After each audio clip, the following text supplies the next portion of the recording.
Thank you for listening to BizPod with me, Paul. And me, Rachel. Our weekly business English podcast where we talk about the news, social media, and hot topics from a business point of view. You'll get a podcast and links to the articles we discuss. This way you can share your thoughts too. Join us as we discuss what's on our minds this week.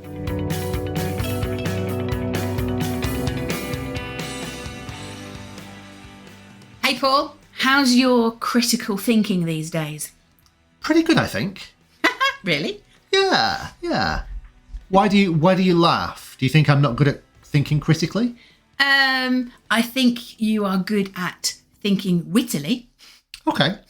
But not critically. That basically, you don't like it when I criticise you. Is that what we're talking about now? You never criticise me. You like to think you criticise me, but you don't actually. No, I just offer, suggestions on how it might be better next time. And I just totally ignore you. I know you do. Yeah, there we go. But that's not what we're talking about. We're talking about critical thinking skills. Yes. So we've got an article from The Guardian this week, and the title is The Big Idea, the Simple Trick that Can Sabotage Your Critical Thinking. Okay. And it's the way that influencers and politicians are using snappy cliches to get you on their side, but apparently you can fight fire with fire. Okay, well, let's start with a definition of critical thinking. How would you define critical thinking?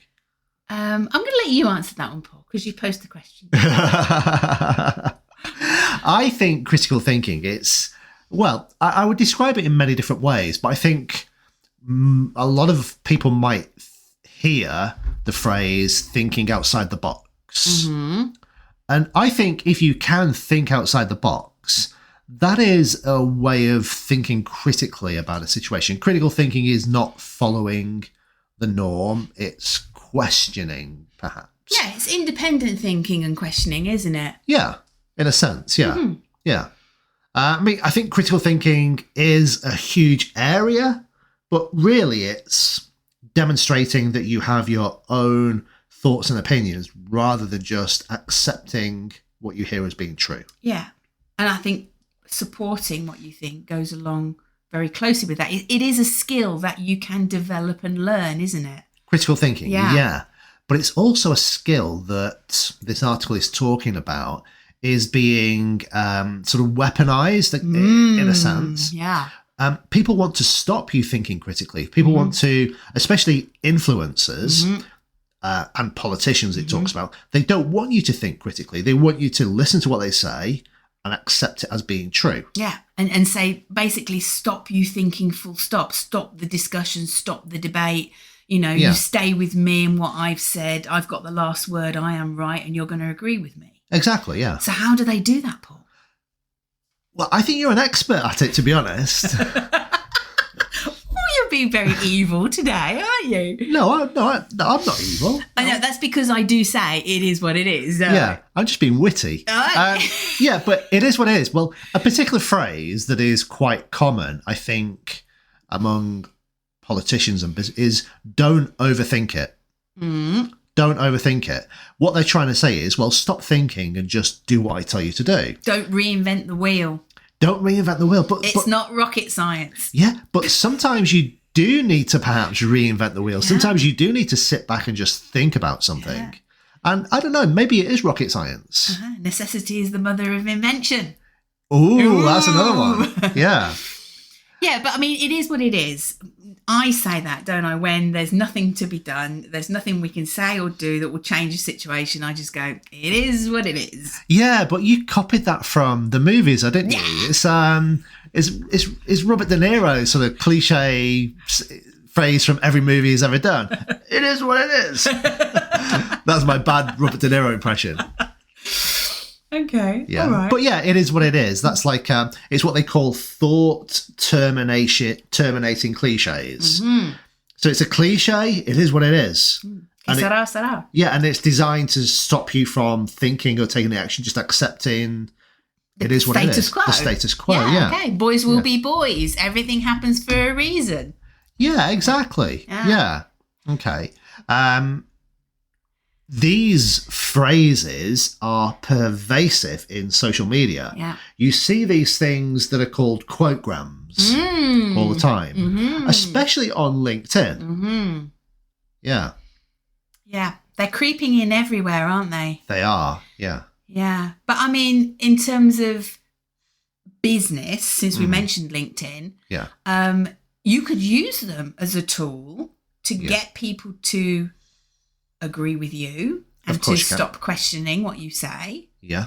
And if you spot one yourself, you shouldn't be susceptible to it and you should challenge it.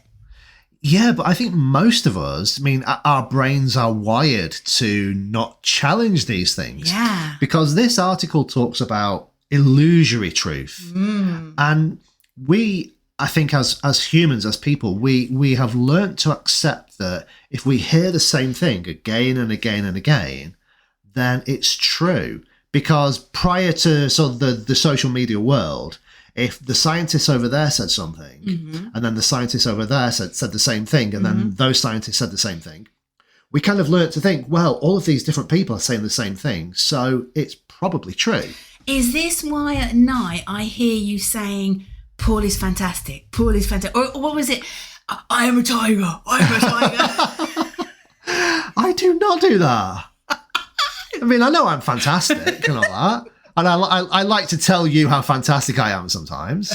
You know, I don't want you to forget. No, you say, I'm always right. That's your phrase for shutting down the conversation. Well, it's true. What can I say? It's true.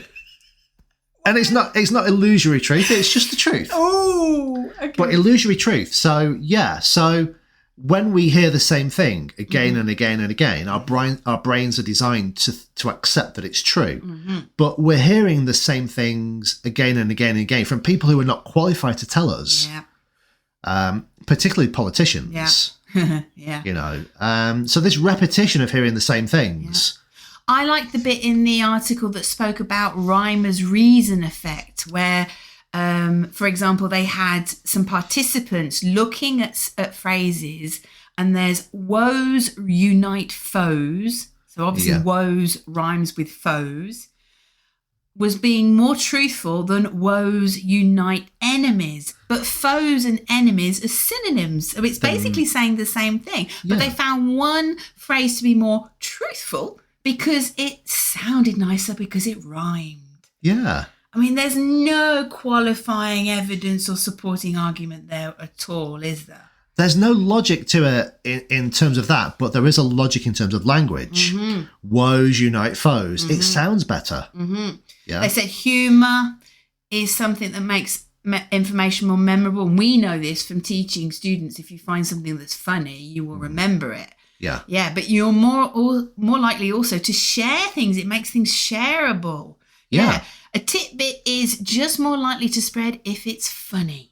So don't just make yourself one of these expressions. Make it a funny one, and it'll spread like wildfire. And make it rhyme. Make it rhyme with a little bit of humour, like woes unite foes. That's got a sense of humour to it a little bit, hasn't it? You think? I thought it was rather sort of dark and you know, menacing. Well, maybe my humour is dark and menacing. I don't know. Okay. Woes unite foes. Okay. But this article goes on, or sort of ends by talking about how we should take this strategy, what these people are doing, and use it for good. Most people are using it to stop us thinking and believing things, but we can fight back by using the same strategy to get people to actually start thinking. Yeah. And opening their minds to possibilities. Yeah, they give some good examples, like there is no planet B for climate change. See, now that has got some humour to it. No plan B becomes planet B. Yeah, there is no planet B. Yeah. Well, there will be if Elon Musk has anything to do about it. Yeah, but there's humour there, and there is no planet B. It gets people thinking rather than closes down thinking. Yeah.